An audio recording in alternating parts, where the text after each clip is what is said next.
오늘 하나님께서 우리에게 주신 말씀의 제목은 제자가 행할 일입니다.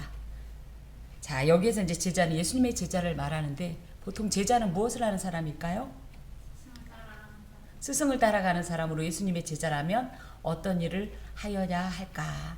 오늘 그 말씀을 하나님 앞에서 받겠습니다. 보통 예수 믿는 사람들을 누구라고 불러요? 예수님의 제자다. 그렇게 부를 때에 지금 계속적으로 9절에서부터 예수님의 제자도가 우리에게 내려지고 있습니다. 그 제자도를 받은 이들이 이제 그 제자도의 끝에서 또 어떤 일들을 하나님 앞에서 받고 또 행하는지를 알아보려 합니다. 자, 10장 1절 보면 그 후에 주께서 따로 70인을 세우사 친히 가시려는 각 동네와 각 지역으로 둘씩 앞서 보내시며, 이 말씀이 굉장히 중요한 게 당신께서 제자를 파송하는 것이 어디? 당신이 가시려고 했던 그 동네와 각 지역으로 보내졌다라는 거예요. 그래서 이 말씀이 16절과 연결이 되는 거예요. 너희 말을 듣는 자는 곧 내 말을 듣는 것이요 너희를 저버리는 자는 곧 나를 저버리는 것이다. 그래서 뭐예요?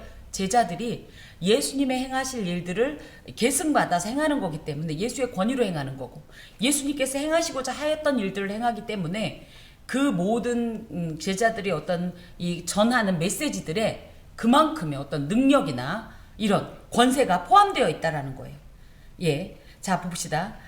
주께서 따로 70인을 세우셨다 할 때 원래 예수님께서는 예수님을 따르고자 하는 사람들을 향하여서 제자도를 요구하셨는데 굉장히 강도가 높았어요. 57절부터 보면 길 가실 때 어떤 사람이 여짜오되 어디로 가시든지 나는 따르리이다. 그랬더니 예수님께서 그래 반갑다. 예수 믿겠습니다 하고 교회 오면 뭐라고 해야 돼요? 반갑습니다. 그죠? 그러면서 뭐라고 해요? 잘 보여야 되겠죠? 근데 예수님께서는 어떻게 하시냐면 그러면서 우리 교회는 이래서 좋고요, 저래서 좋고요, 이게 좋고요 막 이래야 되는데, 그죠? 예수님도 그러셔야죠. 네가 나를 따라오면 네가 복을 얻으리라, 천국을 선물로 주겠다, 막 이런 말씀을 하실 줄 알았더니 쫙 김 빠지는 소리를 하는 거예요. 여우도 굴이 있고 공중에 새도 집이 있지만 나는 집도 없다. 그래서 여기저기 노숙자 생활하고 있다. 따라올래? 야, 셉니다. 또 뭡니까? 다른 사람에게는 또 나를 따르라. 그랬더니 나 아버지가 돌아가시고 나면 따라갈게요. 지금은 딸린 가족들도 있고 제가 이렇게 가면 아버지는 외로워서 어떻게 살아요? 이렇게 말을 했더니 예수님께서 죽은 자들로 자기의 죽은 자들을 장사하게 하고 너는 가서 하나님의 나라를 전파하라. 죽은 사람들의 네 그 죽음을 처리할 것이니 너는 생명의 길, 또 이 구원의 길, 1인 하나님의 나라를 전파하는 것에 힘쓰라. 장례는 그 무엇보다도 오늘도 우리 그죠? 성도가 장례 때문에 급해서 가는 건데, 심지어 다른 것도 아닌 장례조차도 하나님 나라의 우선순위에 앞설 수 없다. 이렇게 말씀하십니다. 또 61절에 주여 내가 주를 따르겠습니다마는 나 가족들하고 인사 좀 하고 올게요. 그 맞는 소리잖아요. 그랬더니 예수님께서 합당치 않다. 너는 손에 쟁기를 잡고 있지만 뒤를 돌아보고 있기 때문에 이 마음은 하나님 나라에 합당치 않다. 결국 뭐예요? 인사도 말고 따라오라는 거예요. 이렇게 강도 높은 요구를 하셨죠. 이 말씀은 당연한 예수님의 요구임에도 불구하고 우리가 순종하기는 결코 수월하지 않습니다. 그런데도 너무나 감사한 것은 이런 말씀을 받았을 때 예수님 앞에 70인이 제자로서 파송될 만한 70인이 있었다는 것이 저는 기적 중에 기적이라고 생각합니다. 예수님께서 저에게 이런 말씀하셨으면 저는 굉장히 부담스럽고 소리 없이 빠져나갔을 것 같은데, 자, 이 70인의 이 제자를 파송한 것은 굉장히 큰 의미를 가지고 있습니다. 예수님께서는 일찍이 12제자들을 일단 훈련하여서 파송한 적이 있으셨습니다. 그리고 나서 이 12의 6배나 되는 70인의 숫자를 이렇게 이제 파송하고 계신데, 이 70명은 유대인들에게는요 특별한 의미를 가지고 있습니다. 뭐냐면 거룩한 숫자가 뭐예요? 7, 그죠? 이 7에다가 이 열은 무슨 얘기냐면 가득 찼다라는 뜻이에요. 그래서 만수라고 하는데 이 가득 찼, 그러니까 거룩한 수에다 또 완전수까지 포함한 것이 70명이라는 거죠. 그래서 이 유대인들이 70인을 파송받았다라는 것은 정말 예수께서 파송하는 이 제자의 전체의 의미를 갖고 있는 것이고, 이것을 통해서 하나님의 나라가 정말 완전하게 실행될 것이라는 기대감을 한층 더 고조시키는 그런 숫자예요. 두 번째, 이 70은 여기는 70이라고 나와 있지만 어떤 사본에는 72라고 돼 있거든요. 근데 72여건, 72여건이 중요한 건 아니지만 72는요, 특별히 12의 6배, 즉 12사도의 6배로서 예수님께서 온 세상에 복음을 널리 전파할 제자들의 수를 의미해요. 그러면 그 70명이 그야말로 엔트리 넘버냐? 그것보다는 온 세상 사람은 다 이 70명이 포함된다는 거예요. 온 세상 사람 중에 하나님을 믿는 사람, 예수의 제자로서 부름받은 사람은. 이것이 70 혹은 72가 의미하는 바입니다. 또 이 70이라는 숫자는요, 창세기 10장에 이방인의 나라의 수가 총 70개로 포함되어 있어요. 그래서 전 온 세상을 향하여서 그야말로 주의 복음을 전파한다는 의미를 가지고 있고요. 또 우리가 기억하는 대로 창세기 46장 27절에는 요셉이 애굽의 총리가 되어서 이스라엘 자기의 그 가족들을 초대할 때 모두 내려간 숫자가 몇 명이라고 나와요? 70명이라고 나옵니다. 또 이스라엘의 장로가요, 총 70명이고요. 이 전통을 이어받아서 이스라엘, 이 유대인 최고의 공의회라고 일컫는 산헤드린 공회원 수가 또 70명입니다. 그래서 계속적으로 이 70이라는 숫자를 우리가 좀 봤는데, 결론적으로는 온 세상이 다 하나님의 구원의 대상이라는 것과, 또 하나님을 믿는 모든 하나님의 이 자녀들은 예수의 제자가 되어서 일꾼 되어서 이 온 세상을 향해서 파견되어야 함을 이 70이라는 숫자에 담고 있습니다. 따로 세웠다라는 것은 예수님께서 이들을 성별하셔서, 그래서 함께 있는 무리 중에서 떼어내셔서, 이런 의미로 우리 또한 마찬가지인 것이 세상 많은 사람들이 있지만 이 중에서 하나님께서 성별하셔서 따로 떼어내셔서 제자의 사명을 맡기시는 거예요. 또 여기에 보면 따로 세웠다라는 표현 가운데 이 세웠다라는 것은 많은 사람들 앞에 공식적으로 이 사람들이 바로 예수의 일을 할 사람이다라고 선언했다는 뜻이고요. 또 친히 가시려는 각 동네와 각 지역으로, 그래서 예수님께서는 육신에 계실 땐 유대와 사마리아, 갈릴리 지역에만 조금 한정되었다면 예수님께서 친히 가시려고 하는 모든 동네는 뭐예요? 온 세상이죠. 그 온 세상을 향해서 제자 그룹들을 파송하심을 의미해요. 그리고 둘씩 앞서 보내시면서 둘씩 보냈다. 이건 첫 번째 어떤 의미가 있을까요? 한 사람보다는 두 사람이, 그죠? 위로도 되고 격려도 되고 도움도 되고. 또 한 가지는 율법에 보면 신명기 19장이나 민수기 35장 등에 보면 이 사람이 얘기했던 것을 다른 사람들이, 그러니까 이 사람이 얘기했던 것이 맞다 내지는 효력이 있다라는 것을 증거하기 위해선 반드시 한 사람이 더 필요했어요. 그래서 이 제자된 자가 이 하나님의 나라가 가까이 왔다라고 선포했을 때 옆에 있는 사람이 맞다라고 해야 워낙은 율법적으로 이 증언이 유효한 거예요. 그런 의미에서 예수님께서 둘씩 제자들을 파송하셨습니다. 여기에 보내셨다라는 표현이 있는데, 보냈다라는 것은 공무적이고 또 권위 있는 파송으로 그냥 자기들이 알아서 개인적으로 간 게 아니라 하나님의 권위에 따라서 공식적인 일을 하려고 파송받았다라는 뜻이에요. 이들이 공무적으로 행해야 할 일이 무엇이었냐 하면 계속적으로 이제 나오고 있는데 11절에도 나오고 하는데 9절에도 나오고 바로 하나님의 나라가 가까이 왔다. 이 말을 하게 하기 위해서 예수님께서 이들을 파송하십니다. 특히 이제 이 보내셨다는 말이 파송이란 말로 아포스텔로라고 하는데, 이 표현이 제자들이 12제자들이 파송받을 때 또 같은 단어를 썼어요. 그래서 저희는 12제자만 파송받았고 12제자만 그야말로 아포스텔로의 대상이 된 것이 아니라 예수 앞에서 부름받은 누구라도 모두는 다 예수님의 이 하나님 나라의 도래를 선포하기 위해서 부름받은 존재라는 사실을 인식하셔야 돼요. 지지난주인가 우리 한 집사님하고 얘기를 하면서 제가 이제 이런 말씀을 드린 거예요. 집사님은 사명자입니다. 그랬더니 저 같은 사람이 감히? 아니요. 사명자가 뭔데요? 일하라고 부른 사람이라고요. 하나님 일하라고. 하나님 일 그러면 보통은 무슨 생각합니까? 목회자가 되어서 설교? 다 설교할 수는 없잖아요. 그죠? 누구는 그야말로 맡겨진 바 예배를 집례하고 설교를 하고, 또 누군가는 예를 들어 그죠? 반주를 하고, 누군가는 또 무언가를 또 돌아보면서 예배가 예배되게, 공동체가 공동체 되게, 그래서 하나님의 나라를 실제적으로 이 땅 가운데서 우리가 누리게 하는 모든 것들이 다 사명이에요. 그런 의미에서 우리 한 사람 한 사람은 다 하나님 안에서 사명자로서 아포스텔로 파송받은 존재라는 사실입니다. 공적인 어떤 임무를 맡은 사람이 밖에 나가서 사적인 일을 하면 되겠어요, 안 되겠어요?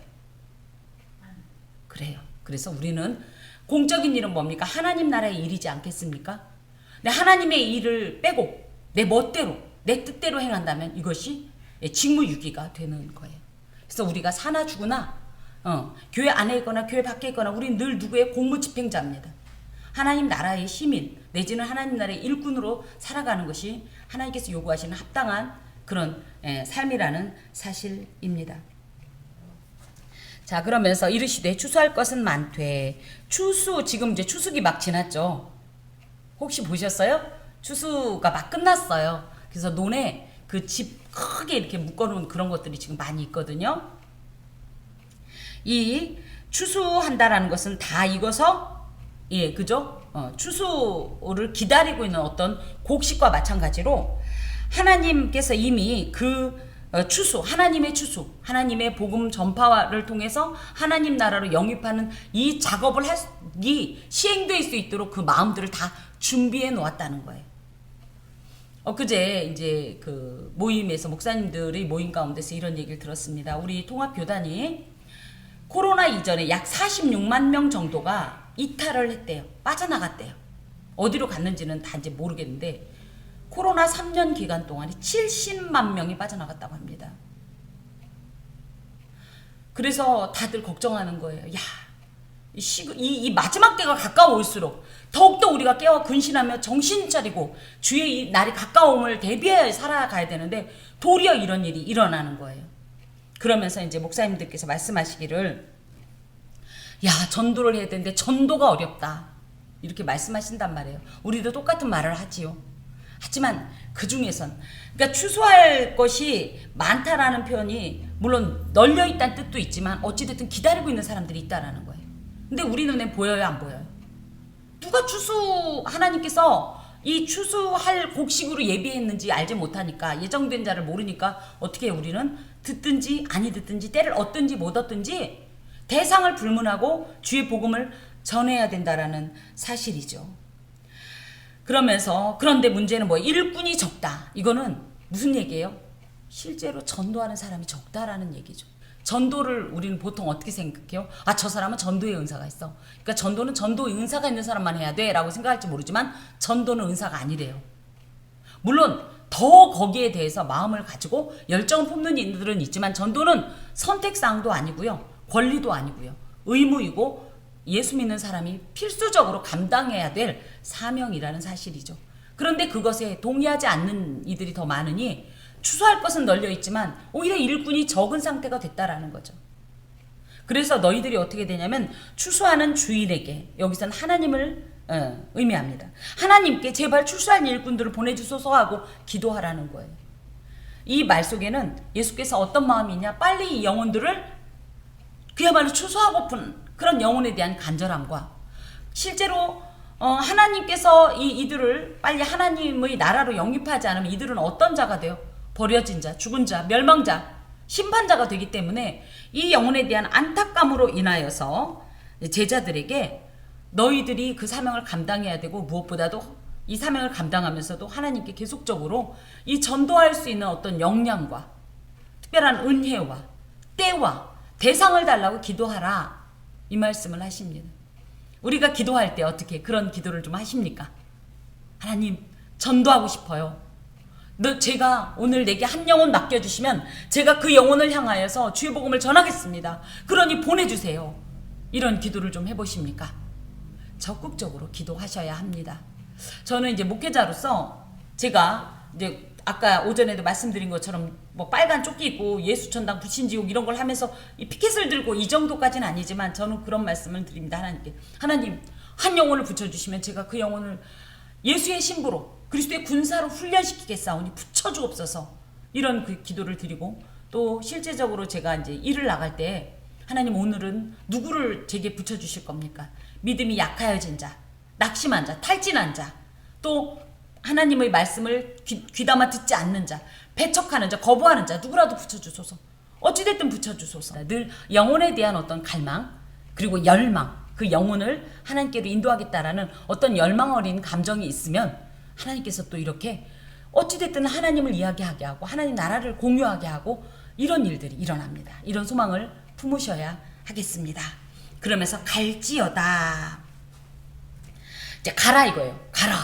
이제 파송 명령이 떨어졌는데, 그러면서 예수님의 마치 독백과 같은 말씀을 하시는 게 내가 너희를 보냄이 어린 양을 이리 가운데로 보냄과 같도다. 이 양은요, 용감하고 능력 있는 어떤 목자의 보호가 있어야 돼요. 그래서 주의 지팡이 뭡니까? 우리나라 지팡이하고 조금 달라요. 목자의 지팡이는 이렇게 구부러졌어요. 구부러져서 목이. 그래서 이렇게 깁니다. 요게 어떤 역할을 하냐면, 양이 구덩이 등에 빠졌을 때 목자의 팔이 닿지 않으니까 이 지팡이에다 양의 목을 탁 걸어서 꺼내는 역할을 해요. 막대기도 또 깁니다. 그래서 이 목자는 지팡이도 들고 있어야 되고 막대기도 들고 있어야 되는데, 이 막대기는 뭐예요? 길어가지고 일이나 뭐 그죠? 늑대나 이런 것들이 이 양을 잡아먹으려면 이걸로 쳐줘야 돼요. 그런데 이런 용감하고 능력 있는 목자의 보호가 없으면 이리에게, 이 악한 짐승에게 무방비 상태로 당할 수밖에 없는 나약한 짐승이에요. 그 양처럼 힘이 부족하고 연약한 존재가 지금 예수의 제자들이라는 거예요. 그러면 이 예수의 제자들이 이리처럼 악한 어떤 세상의 세력들과 영적 싸움을 할 때 어떻게 해야 될까? 이 연장성상에서 우리가 마태복음 10장 16절에 있는 뱀같이 지혜롭고 비둘기같이 순전해야 합니다. 그래서 뱀같이 지혜로우라는 건 어떤 교활한 술수를 쓰라는 것이 아니라 이 상황을 잘 판단해서 분별해서 행동해야 되고, 그렇지만 비둘기처럼 순전한 마음으로 주의 복음에 대해서, 진리에 대해서 양보하지 않고 타협하지 않고 섞지 않는 이런 순수한 마음으로 주님의 사역을 감당해야 하겠습니다. 그러면서 이제 4절부터는 어떤 말씀을 하시냐면, 예수의 제자라면 이렇게 해야 된다, 와 예수의 제자는 이거 하지 말아야 된다, 이렇게 두 가지로 나누어서 말씀하시는데, 첫 번째는 예수의 제자는 이런 거 하지 마라. 이제 첫 번째입니다. 4절. 전대나 배낭이나 신발을 가지지 말라. 전대는 지갑을 말해요. 전대 알죠? 지갑. 그래서 이 지갑을 가져가지 말라라는 것은 돈으로 사역할 생각하지 말라는 거예요. 돈에 의지하기보다는 오직 하나님만 의지하여서 이 사명을 감당해라. 또 배낭은요, 여기선 배낭이라고 나오는데 예전에 자루라고 돼 있어요. 자루. 내지는 주머니 이런 데, 이게 뭐냐면, 지금은 배낭이라는 표현을 하니까 저희는 이렇게 메고 다니는 걸로 생각하는데, 저희 어렸을 때도 가방이 있었나요? 저희 초등학교, 저는 거의 그런 적은 없지만 초등학교 1, 2학년 때 집이 가난한 친구들은 가방이 있었을까요? 없었을까요? 없어서 뭐 했었어요? 보재기. 그걸 책보라고 했죠. 우리 아들은 상상도 못할 건데 보자기에다 그죠? 책 둘둘둘 매서 이렇게 매거나 이렇게 매고 학교를 다녔어요. 예. 근데 이 시대에도 그런데 벌써 몇천 년 전에 그런 가방이 있었을까요? 그래서 그들은 이런 일상생활에 필요한 어떤 일용품들을 대충 자루 비슷한 거에 메고 다녔단 말이죠. 그런데 이것도 매지 말라라는 거예요. 이 말씀은 생활에서 필요한 가장 기본적인 것 역시도 하나님께로부터 오는 것이기 때문에 우리에게 일용할 양식을 주시는 하나님을 믿고 이것조차도 챙겨가지 말라는 거예요. 그러면 쓰지 말라는 뜻일까요? 그런 거 일체 쓰지 말라는 거. 이제 11월 1일부터 일회용품 못 쓰죠. 그 얘기일까요? 예. 가서 여기 뒤에도 나오지만 나는 평소에 이만큼 쓰는데 그쪽에서 공개한 것이 내 양에 미치지 못해도 이것에 자족하면서 오직 뭐에 하나님께서 맡기신 사명에 최선을 다하는 태도로 가지라는 이런 뜻입니다. 또 신발은 무엇이냐고 하면 신발도 신지 말고 맨발로 가라는 뜻이 아니라 이들은 워낙 지금도 우리나라도 집신 몇 켤레 들고 출발하잖아요. 먼 길 갈 때. 그런 것처럼 여행 시에는 비상용으로 여분의 신발을 갖고 다녔는데 그런 것도 지참하지 말라는 거예요. 여분이라는 게 중요해요.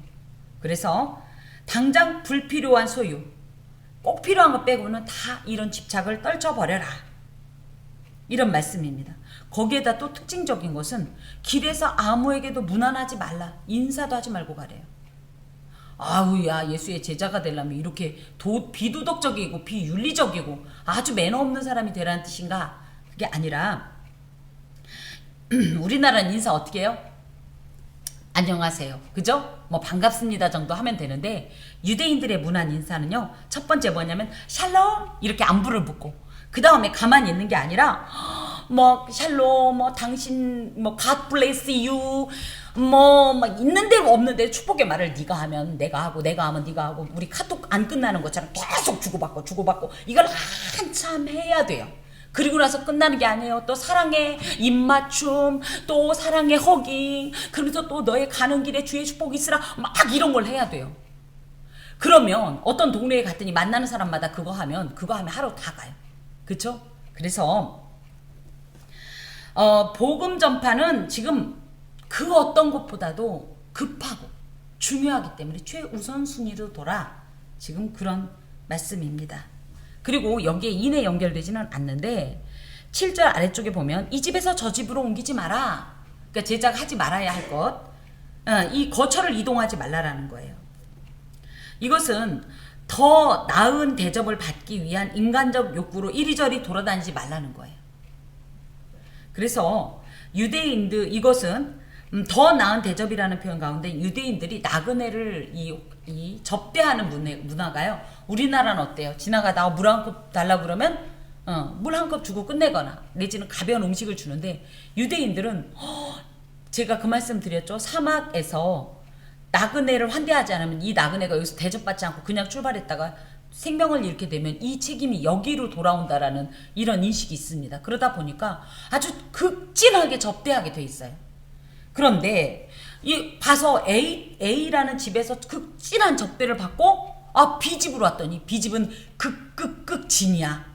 그러면 마음이 어떤 마음이 들까요? A보단 B로 가서 있고 싶겠죠. 이런 행동하지 말라는 거예요. 그렇게 되면 누가 지금 상처를 받게 되겠어요? A라는 집이 너무 상처를 받죠. 자신의 최선을 다했는데 이런 어떤 그 상대적인 어떤 것 없이 절대적으로 이 집이 더 잘해주니까 난 이 집에 머물겠소 하지 말고 한번 거처를 정했으면 그 사람의 마음이 상처를 받지 않도록 또 내가 이 집보단 이 집이 좋네 하는 이런 평가하는 이런 태도를 갖지 않도록 일단 첫 집을 정했으면 그 집에 계속 있으라는 거예요. 또 아까 오전에 이사 얘기했는데 왔다 갔다 하려면 뭐가 있어요? 시간이 많이 걸리죠. 그렇기 때문에 사역에 집중하기 위해서는 한 집을 정했으면 그 마을 전도가 다 끝날 때까지는 그 집에 있으면서 중요한 건 뭐예요? 먹고 마시고 대접받는 것이 문제가 아니라 하나님께서 주신 이 사명을 감당하는 그런 일입니다. 그래서 사도행전 16장에 보면 자주장사 루디아의 집에 바울이 계속적으로 머물렀다. 이런 내용들이 지금 요 주님께서 말씀하신 내용의 연장선상에 있는 것입니다. 다시 5절로 올라가면 그리고 어느 집에 이제부터 제자가 할 일이에요. 무슨 일을 할 거냐? 첫 번째 어느 집에 들어가든지 먼저 인사해라. 뭐라고? 평안할지어다. 샬롬 내지는 헬라어로는 에이레네라고 합니다. 그래서 이 평안을 비는 말은 멘트가 뭐냐면 이런 거예요.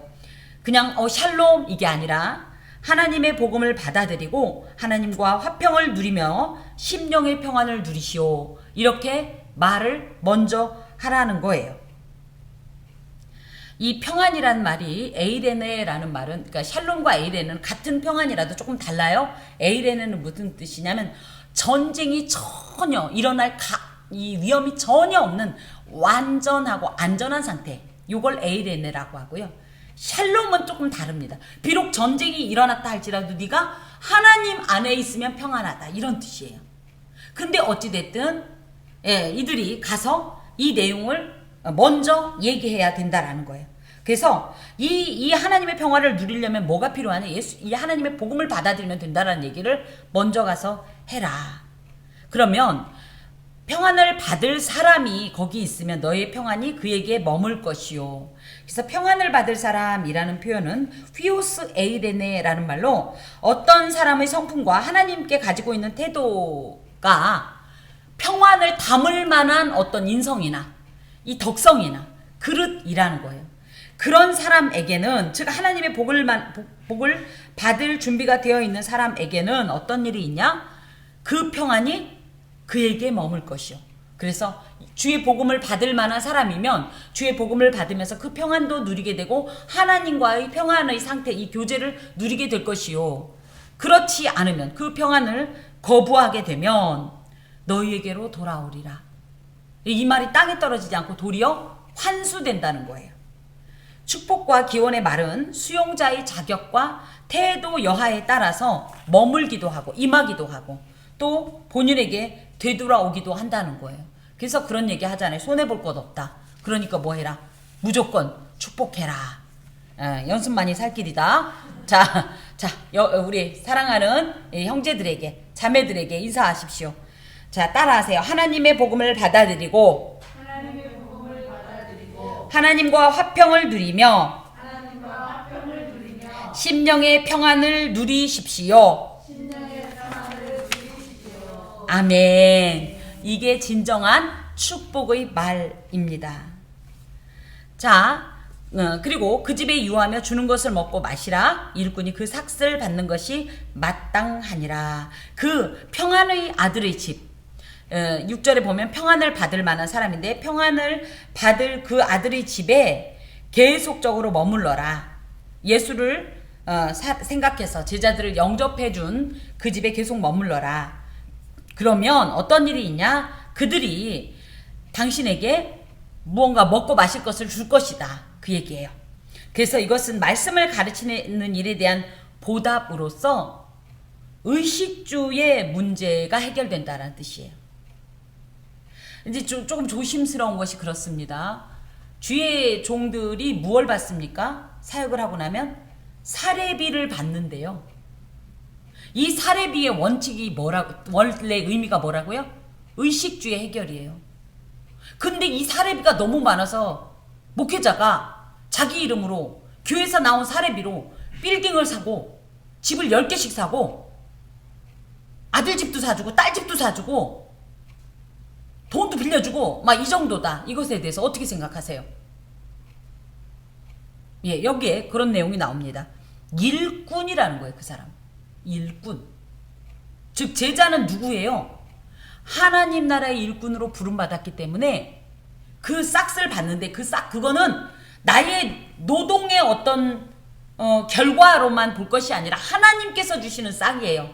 그런데 이걸 갖고 지나치게 풍요하거나 또 생계 이상의 무언가로 인해서 오히려 타락하고 타인의 이 손가락질을 받게 된다면 이것은 조금 생각해 볼 문제다. 제가 이제 개인적으로 저희 어머니께 그런 말씀을 드린 적이 있습니다. 교회가 아무리 부흥해도 목회자가 부자 되는 거에 대해서는 전 반대입니다. 어떻게 생각할지 모르겠지만 전 그렇습니다. 왜냐? 그거는 목회자의 배를 불리려고 헌금한 게 아니에요. 그건 뭐예요? 하나님 나라의 사역을 위해서 헌물이 된 거예요.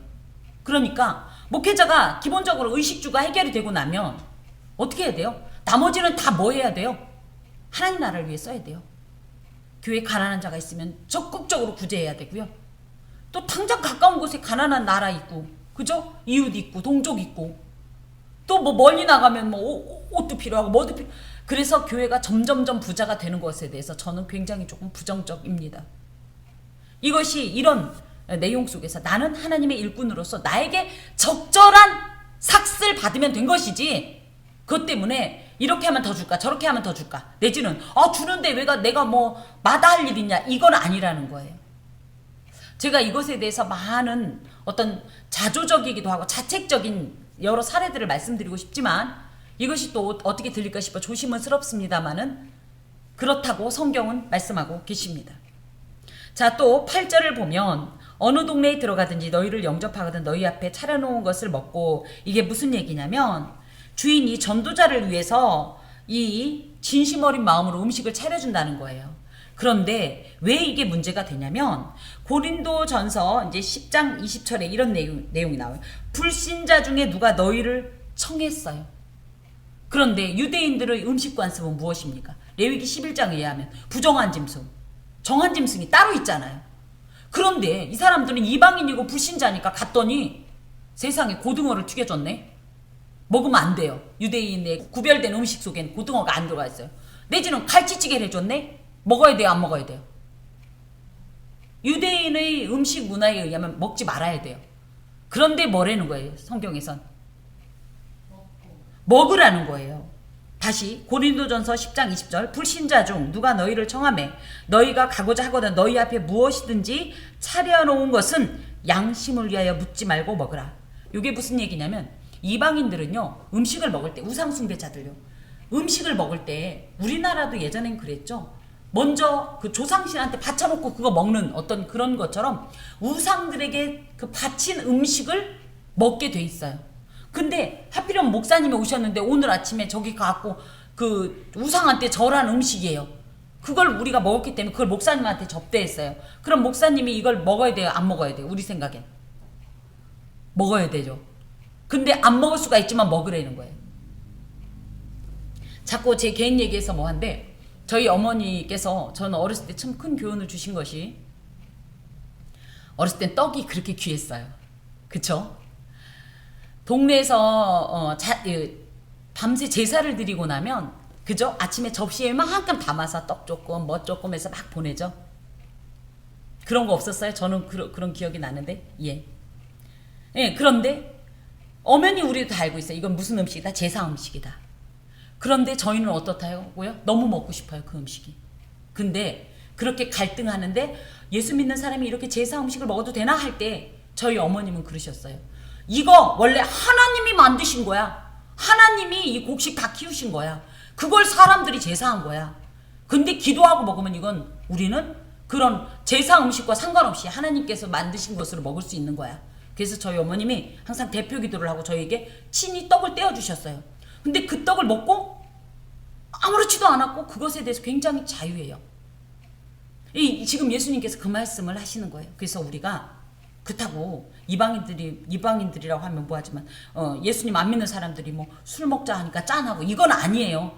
예수님이 목사님이 신방 갔는데 아우 얘 대접할 건 없고 어떻게 시원하게 맥주 한 칸 짠 이러면 아이고 짠 이거는 아니에요. 아까도 얘기했던 이런 특별한 이런 음식적 관습에 너무 매이지 말라라는 말씀이에요.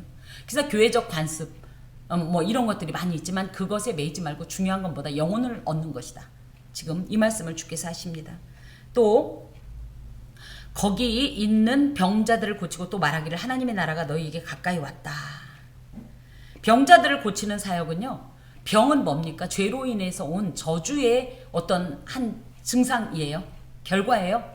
그래서 이 죄의 문제를 해결하시는 예수 그리스도, 즉 하나님 나라를 선포하기 위해서 병자들을 고쳐야 되는데 이 병자를 고치는 능력을 예수님께서 이미 주셨습니다. 보면 19절에 여기는 병자라는 표현은 아니지만 내가 너희에게 뱀과 전갈을 밟으며 원수의 모든 능력을 제어할 권세를 주었다 이런 말씀을 하셨어요. 그래서 우리의 권능이 아니라 주님의 이 권능으로 우리가 선포할 때 병자들이 고쳐집니다. 그런데 이제 여기서 하나 더 이제 생각할 건 병자들을 고쳤으면 끝난 게 아니라 거기서 반드시 얘기해야 된다는 거예요. 뭐라고? 네가 병이 고쳐진 이 자체가 하나님 나라라는 거예요. 이것이 바로 하나님 나라다. 병이 없고 애통이 없고 고통이 없고 죽음이 없고 근심이 없는 것이 하나님 나라라. 그래서 당신이 병을 고쳤다는 것은 질병이 떠나고 온전한 건강과 완전함이 온 것이 곧 하나님의 나라라는 얘기를 해주라는 얘기예요. 가끔 이제 그런 분이 있어요. 신유의 은사를 받았어요. 그래서 뭡니까? 가서 쭉 줄을 서가지고 안수를 팅팅팅팅 받아요. 제가 그 장면을 봤기 때문에 어떤 무슨 루야 기도원에 갔더니 진짜 안수를 팅팅팅팅 막 이렇게 해주더라고요. 저도 그래서 가서 팅 한번 하고 왔는데 별 뭐가 없긴 했지만 뭐 건강해서 그랬겠죠. 근데 중요한 건 뭐예요? 그것을 통해서 진짜 근본적인 목적은 병을 고치는 게 목적이 아니라는 거예요. 하나님 나라를 전파하는 게 목적이라는 거예요. 근데 많은 사람들이 병 고치는 거에 목적을 갖고, 돈 버는 거에 목적을 갖고, 무언가의 목적을, 성공하는 거에 목적을 갖고. 근데 예수께서 진짜 원하시는 건 병 고치는 게 아니라, 성공하는 게 아니라, 부자 되는 것이 아니라 뭐요? 하나님 나라를 전해주고 싶은 것이에요. 그래서 제자들에게도 그 내용을 말하라고 말씀하시는 겁니다.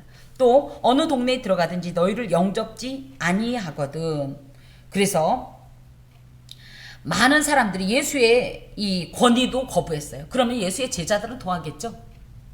그래서 그렇게 예수의 권위를 가진 제자들이 하나님의 나라의 복음을 전하지만 그 사람들이 거부한다는 거예요. 그러면 어떤 행동을 해야 되냐면 그 거리로 나와서 말하라는 거예요. 이게 무슨 얘기냐?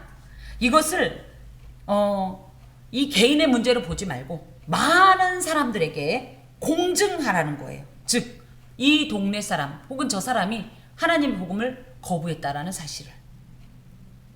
그리고 이 내용에는 그렇기 때문에 나는 전했으나 받지 않은 것에 대해서 나는 책임이 없다라는 것을 공개적으로 선포하라는 말씀입니다. 우리는 복음을 전하고 났는데 그 사람이 받아들이지 않으면 어때요? 실패했다고 생각하지 않나요? 그런데 엄연히 말씀을 드리면 그건 하나님이 결정하시는 거고요. 저희는 연결자예요. 연결자. 그래서 주님의 복음을 그 사람한테 주는 거예요. 주는 거야. 이 사람 받고 안 받고는 그 사람 몫이에요. 그리고 그 나머지는 뭐야? 하나님과의 관계 속에서 이어지는 거예요. 그런데 저희가 안타까우니까 어떻게 해요? 한 번 줬더니 안 받았네? 그럼 또 가서 주는 거예요. 또 가서 주는 거예요. 이런 것뿐이지 우리가 그 사람을 전도했는데 결과가 나오지 않았다고 해서 우리의 사명이 하나님 안에서 미비하진 않습니다. 그러면서 너희 동네에서 우리 발에 묻은 먼지도 너희에게 떨어버리노라. 그러나 하나님의 나라가 가까이 온 줄을 알라 하라. 그래서 이 사람들이 복음을 영접하지 않으면 공개적으로 이 얘기를 하라는 거예요. 그렇지만 이것만큼은 알아라. 너희가 복음을 받아들이지 않는 것은 어쩔 수 없지만 어찌됐든 니들이 원하든 원치 않든 인정하든 말든 하나님의 나라는 가까이 왔고 복음을 받아들이는 자는 하나님의 평화를 누릴 수 있지만 거부하는 자는 심판에 처해진다는 사실을 잊지 말라. 이렇게 얘기하라는 거예요. 그러면 이 말이 뉘앙스적으로는 어때요? 이를 뽀득뽀득 갈면서 말하는 것 같지 않아요?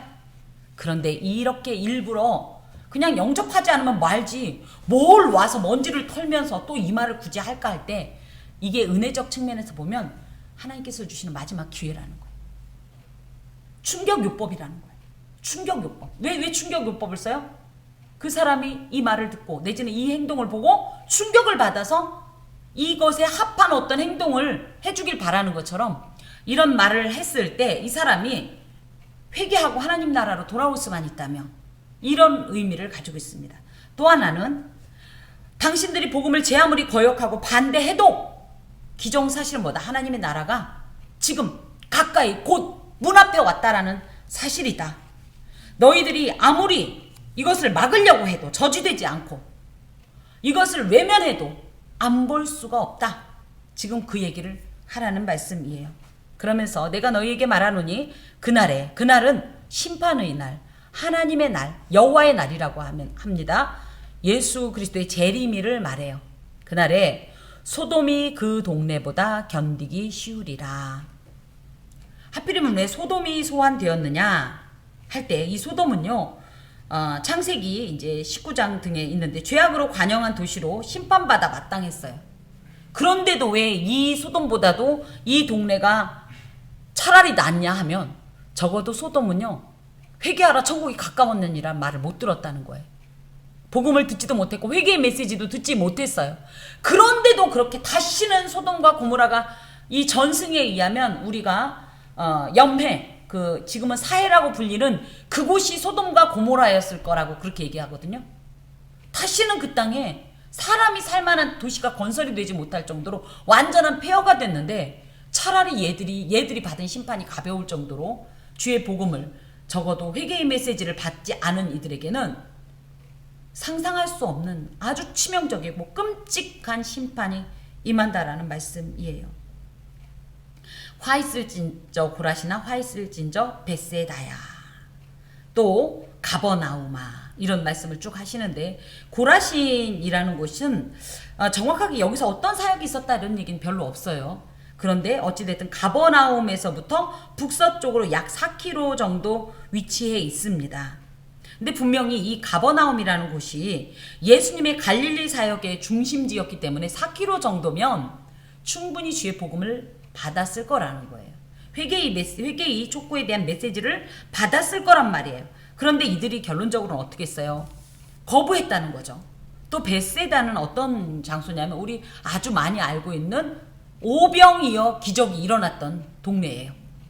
그런데 우리는 그 벳세다 사람들이 이 오병이어의 기적을 보고 다 은혜 받고 회개하고 예수를 믿었을 줄 알았는데 이들이 화 있을진저 하면서 예수님의 이 슬픔과 탄식의 대상이 된 것은 이 병고침을 누리고 오병이어의 기적을 봤어도 예수는 믿지 않았다는 거예요. 기적만 걷어갔다는 얘기예요. 이런 사람들이 교회에도 있죠? 있어요. 병만 고치려고 돈만 벌려고 예수 믿으면 복 받는다니까. 내 목적을 위해서 예수를 이용하는 사람들이 있어요. 그 결과로 아니 병을 고쳐서 예수를 만나면 더 좋은데 그렇지 않고 오히려 예수님의 어떤 일만 딱딱딱 취하고 거부하는 경우는요. 이런 슬픔과 이 저주의 대상이 되는 거예요. 내가 너희에게 행한 모든 권능을 예수께서 행하신 모든 기적들을 두로와 시돈에서 행하였더라면 이 두로와 시돈은요. 갈릴리 북방에 있는 베니게이 항구 도시로 번영과 쾌락과 이교도의 도시로 유명해요. 이곳은요. 이방 나라입니다. 이방 도시예요. 이들은 실제로 하나님을 거역하고 이스라엘 백성을 억압해서 하나님께로부터 이 심판을 받았다고 이사야나 에스겔서에 돼 있어요. 그런데 차라리 걔들이 낫다라는 얘기예요. 왜? 얘들은 아예 이 복음의 메시지를 받지 못했지 않냐? 똑같은 얘기예요. 너희들은 받지 않았냐? 기적을 보지 않았느냐? 병고침의 체험을 하지 않았느냐? 직접 눈으로 목격하지 않았느냐? 그런데도 안 믿는 너희들은 이들과 비교할 수 없다라는 거죠. 아까 이제 가버나움에 대한 말씀도 드렸는데 이 가버나움은 베드로, 안드레, 야고보, 요한 등 예수님의 중심 제자들이 선택된 곳이고요. 이곳에서는 정말로 수많은 이적과 이 복음서의 내용들이 대부분이 갈릴리 가버나움에서 많이 일어났어요. 그랬음에도 불구하고 이들이 교만했다라는 거예요. 하늘에까지 높아지겠느냐. 교만해서 복음을 영접하지 않았던 거예요. 그랬더니 하나님께서 어떻게 한다는 거예요? 음부에까지 낮아지리라. 완전한 파멸을 의미합니다. 그러면서 이제 16절 아까 말씀 너희 말을 듣는 자는 곧 내 말을 듣는 것이요 너희를 저버리는 자는 곧 나를 저버리는 것이다. 그래서 예수의 제자들은 누구다? 예수님의 이 권한을 위임받은 자들이고 그것을 대행하는 자들로서 놀랍게도 같은 권위를 갖고 있대요. 그래서 우리가 무엇을 행할 때 예수의 이름으로 라고 표현했으면 그것이 예수의 이름의 권위가 우리를 통해서 나타나는 거예요. 대표적인 것이 우리가 예수의 이름을 쓰는 경우가 언제 있죠? 귀신 내쫓을 때 예수의 이름으로 이렇게 하는 거예요. 제가 굉장히 강한 여성이잖아요. 무서워하지도 않을 것 같잖아요. 근데 중요한 건 뭐예요? 힘으로도 능으로도 귀신을 내쫓을 수가 없어요. 못 이겨요. 그런데 놀라운 건 예수의 이름으로는 이겨져요. 저는 이것을 무수히 경험했습니다.